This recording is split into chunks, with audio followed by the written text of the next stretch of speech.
Welcome to the Future 3 podcast. Boom, boom, boom, boom. I'm Sean. I'm Shaylin. And I'm Cyan. And we are the Future 3 podcast.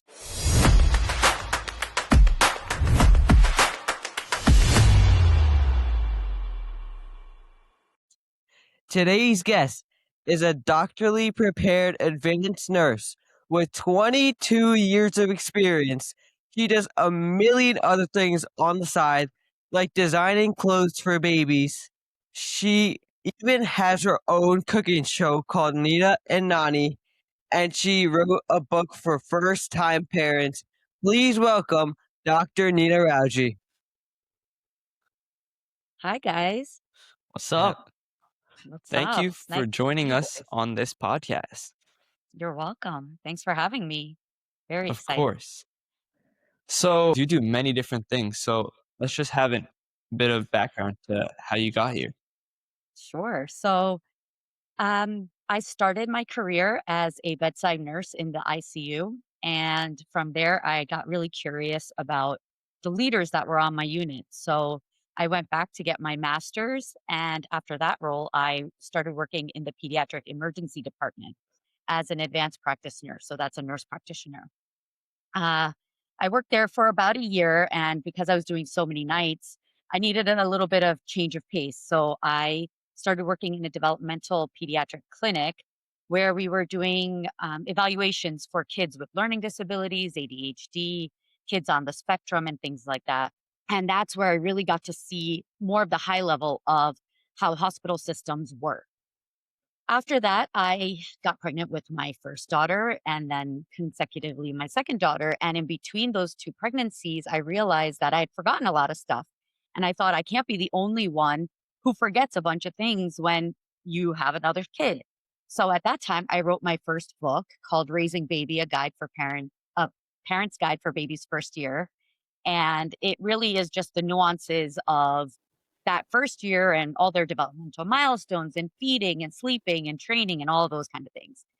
So I was home doing that, and I had two daughters at that point, and I felt like I wanted to get back into the nursing world. And that's when I went to work for a grant called the Robert Wood Johnson Foundation. Now, this is one of the biggest philanthropic organizations in our country, and I worked on the New Jersey Nursing Initiative.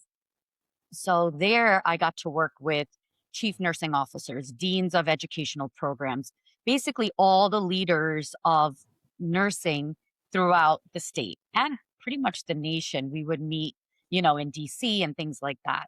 At the same time, I was voluntold that I was going to volunteer with the New Jersey Action Coalition, which was one of the programs that came out of the AARP Foundation, which is for retired persons. And that's when I got really curious. We were putting nurses into the community to really give them a sense of what does it look like to be a nurse when you don't have all the support of a hospital system behind you. So I realized that nurses were missing a big set of skills on learning how to navigate pivoting in that sort of environment. And so I got really curious. And so I went back for my doctorate in 2018. And I did a deep dive into how we develop soft skills for nurses by placing them in the community. And I graduated in 2021. I created my own leadership program called Empowerize Me, where I was working with nurse leaders, faculty teams, nurses who were not in a traditional role, say in a pharmaceutical company or in startups and things like that, and really empowering them with those soft skills like communication, networking, team building, and innovation and creativity mindset.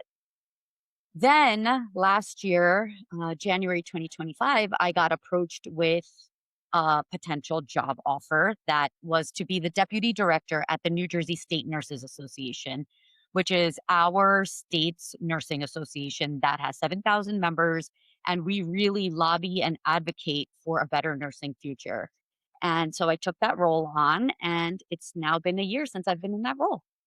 That's been a long journey. Long journey. I like how you did a lot of different things to kind of still related in the medical field. It was pretty cool. Yeah. I think that as you go into a profession, a lot of doors and opportunities will open, and it's your job to say yes to the opportunity because you never know where that step will lead to next. I know you went to JP Stevens. Is that a big high school with like a bunch of people, or is it a small high school? Because I know our high school has like 300 people for our class. Was JP Stevens like that, or was it bigger? JP Stevens was bigger. My graduating class of 1999, yes, I was born in the 1900s. Um, our class had 472 people Oh graduate with my us. god, So, damn, yeah, it was Double. a big class. That's Yeah. that's crazy. crazy. Wow. Yeah. I know Sachin Kakas had like 50 to 100 people. Yeah. We had a lot of kids. I'm sure that that school's still really populated. So, but it was a What was great that school. like? Was it like, because I feel like if there's a lot of kids, you'd be, as far as finding your identity goes and standing out, I feel like it would be kind of harder because there's a lot of people. And I don't know, what was that like, kind of finding yourself in high school? Yeah. I think that kids tend to join clubs or navigate towards kids that have similar interests.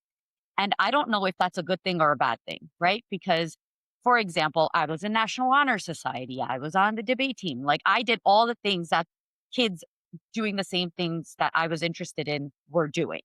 So it didn't necessarily give me a different perspective on something I could do differently. It just gave me more of the same perspective on how to get better at what I was already doing. So I guess it's kind of thinking about, I really don't like frisbee, but should I go join the frisbee team for a year? Because those conversations are very different than the conversations in the National Honor Society. Does that make sense? Yeah. So I know you are really, really passionate about leadership empowerment. Were there any clubs that were related to leadership in your high school? Not that I remember. But then again, I didn't, at that time and that age, I didn't really look for them either. I know now there's a club called DECA, which is around, leadership development and entrepreneurship, which is really cool. I don't know that we had DECA growing up, but again, I didn't even know who to ask or what to ask um, to find out how to get involved in those type of things. Yeah, there's so many clubs nowadays that relate to different professions. Yeah, I think that's really cool. I actually think that that's something that your generation is being given that you should all leverage to the max. Go join a club, even if it's for 2, 3 months, and just get exposed to what those conversations look like. Because as much as you feel kind of uncomfortable in that situation, there can be growth that happens in the background that you could maybe utilize in some path in your life in the future. Being in Yeah. your lane is important too, because you don't want to like, you don't want to be, you don't want to be someone else. You want to be your own person. Yeah, absolutely. Even at my age, if I were to say, I know everything. I don't need to learn more. I don't need to take another class. I don't need to read another book. I mean, I just stagnate at this age, right? And at this sort of mental capacity. But if I continue to read and I continue to learn, then, it's an infinite amount of wisdom out there that you can tap into. For sure. And speaking about infinite amounts of wisdom, my mom said that you were probably the most academically smart of all three. So when picking your college, was going to Ivy League your goal? Like, did you want to go to Ivy League, or were you kind of exploring all the different levels of colleges? So I knew that I wanted to be in healthcare because, as you know, Nana or my dad, he was in healthcare. And from the age of, I would say, 14 is when I started volunteering at his clinics in the city. Every summer I would do it. Every time we had breaks at school, I would go. And so I was really interested in the medical field. Did I know that I wanted to do nursing? No. Did I really like when I went to the orientation for nursing? Yes. But, at that time in that sort of generation, it was like, you have to become a doctor, you have to become a doctor. And so actually, when I started, I went to UPenn as my first undergrad degree, and I went in as a nursing pre med dual major. At that time, those courses were not overlapping to count towards the major. So I would have to double up on everything. And so that got really taxing on me as a college kid who was like, also wanted to be in the social scene. I joined our dance team and all of those kind of things. So I started in both. I dropped nursing to do pre med. I severely disliked pre med. So I wanted to go back into nursing. But at that point, I had to have a really hard conversation with Nana and Nani and tell them, hey, I don't want to do medical school. I don't like it. This is not for me, but I love nursing. Like, that's where my heart is. And at that point, the credits were not going to sort of count for me to graduate with my friends. In retrospect, should I have just stayed the year and finished out nursing at Penn? Absolutely. But as a 17-year-old kid, I was like, I want to graduate with my friends. And so I finished my degree in psychology. And then I went back to do an accelerated program in nursing here in New Jersey at Seton Hall University. And then I started practicing as a registered nurse after I passed my boards. So, did I know I wanted to go to Ivy League? Absolutely not. Did I do I think that I can get into Ivy League today? Absolutely not.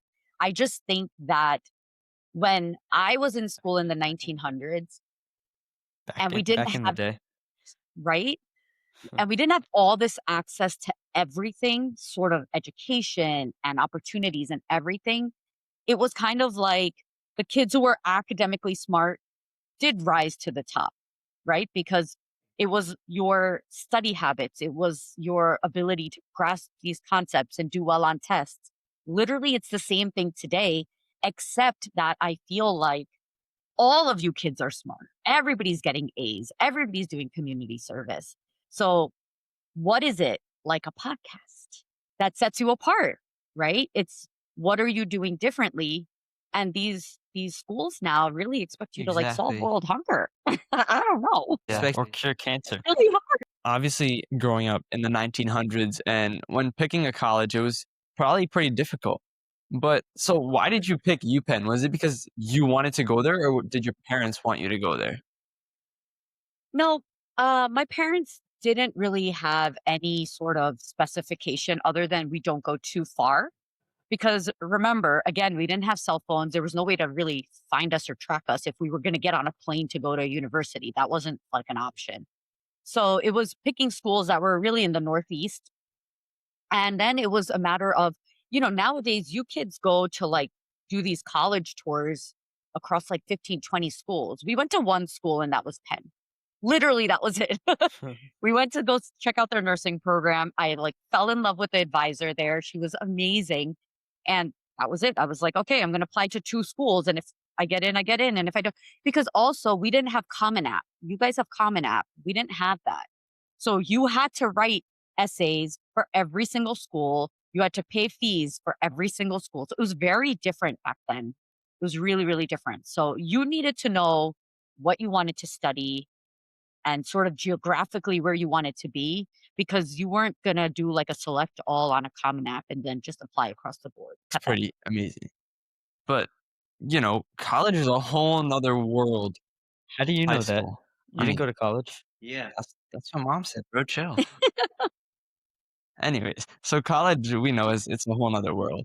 Did you feel like when you were in college you were more free to be yourself or being in an Ivy League school, did you feel like you were more pressured to have everything figured out as soon as you were done with your education? I did feel like I needed to have everything figured out after my education. Because I was nursing, it was very specific, right? There wasn't like 800 things I could do after, like finance or business or marketing or communications. Like there were all these options laid out for me. It was kind of like, okay, you're going to go work in a hospital. That's all I knew. Yeah, you also got to keep yourself accountable through the process. And Exactly. also, a quick question. Since you went to UPenn, how did you not become an Eagles fan? Well, I think what happened was because your mom and my younger sister both married Eagles fans, I had to be different I mean, because you didn't then, have you to know, be. it just can't all be in one bucket. I didn't have to be, but it actually only made sense that I would be and they wouldn't be. But Mhm. that's not how it shook out. And also, New York is my favorite city in the world. So, to be a I Giants fan, guess. I get Should've. it. It's all good. Yeah. You have the majority. Don't worry about it. Yeah. It's like 90% of the family's Eagles, and then, like, Exactly. just you and Neil Moss and your kids are just Giants fans. It's so funny. Alright, so let's get back on topic here. So, after being done with UPenn after your first 4 years, what made you wanna keep going to pursue higher levels like your master's, your doctorate, and etcetera? It was all curiosity. It was wanting to know more and do deeper dives into what I didn't know. When I was in the field coming through, the last 20 years, it was the degrees that got me to that next level, not necessarily the work experience. So, remaining curious, I think, is probably the most important thing you can do in life without thinking that you have all the answers. Because once you feel like you have all the answers, you go into that fixed mindset that you were talking about, right? You stop learning, you stop growing, you stop expanding, and you don't want to be in that sort of situation. You always want to think, there's definitely something I can learn here, no matter Yeah, I who you're talking completely to, agree what with that. environment. Yeah. No, And I feel like those are like the curiosity and the want to learn more and be more than what you already are. I feel like those are the qualities that college kind of brings out of people that maybe high school might not. And those are kind of the lessons that people are going to carry into their work life and that'll hopefully help them succeed. Is that right? yeah, I would think that, when I look at what the curriculum is currently for high school and the fact that, you guys as sophomores and Naya as a freshman are reading the same exact books that we read in the 1900s.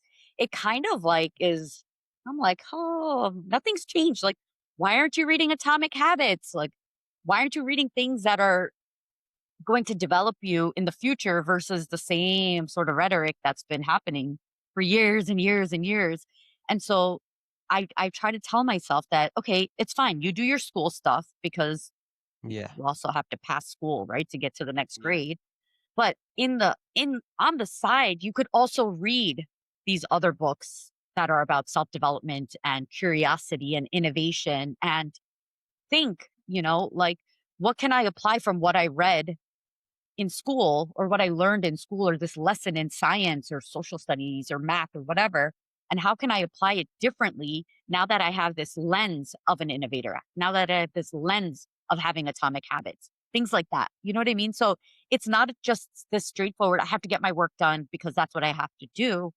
It's okay, I have to get this work done, but how can I apply what I'm learning into something that I want to do or I like to do so that it could be a little bit different Yeah. than the way Kinda everybody's connect. doing it. Make sense? Yeah, yeah, it kinda connects to what you said about expanding your horizon Yeah. with reading different books outside what you actually read in school. Yeah. Yeah, Is for that kind sure. of what inspired you to do different things, reading different kinds of books and exploring new things? Well, I believe that life is really short. It's finite, right? Like there is an end term for every single human on this planet. It doesn't matter what you achieve or where you end up in life. Everybody was born and everybody will die. Morbid, but true, right?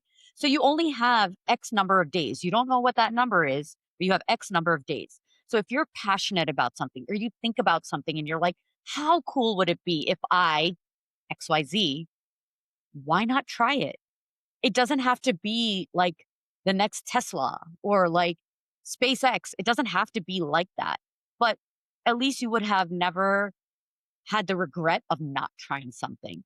So when I wrote the book, I wasn't like, I'm an author, I'm going to write a book. No, I was like, you know what? This is something that could help one person that's like me, that forgot everything, or is a new parent. And I had the educational backing to write it. So, today I can say I've sold 4,000 copies, and that feels pretty good. But it wasn't like I was like, I'm an author and I got to do this and I got to get published. I actually self published. I went and I figured out how to write the book, how to format the book, how to like print it on my own and then sell it on Amazon. So it wasn't something I relied on external factors to make me succeed in. I just did it myself. Yeah, and speaking of all of those things that you've done, like cooking, podcasting, even, you wrote a book, designed clothes. What is one part of all of that that really sticks out that makes you feel like you? Ooh, that's a good one. I always thought when I was before I went into the healthcare field, I really wanted to be in the creative side of the world, like marketing, architecture, something in design. And I think that that's what all my passion projects give me. They give me an outlet for all the creative part of my brain that I don't get to use in the professional side of my life. But I will say, I'm really, really proud of you three boys because as much as on this snow day where all the kids are probably outside or gaming or doing whatever they're doing, you're here trying to learn, trying to expand your curiosity, and make a difference for your generation's kids who really are struggling because everybody's got the same credentials, but now what? Now what?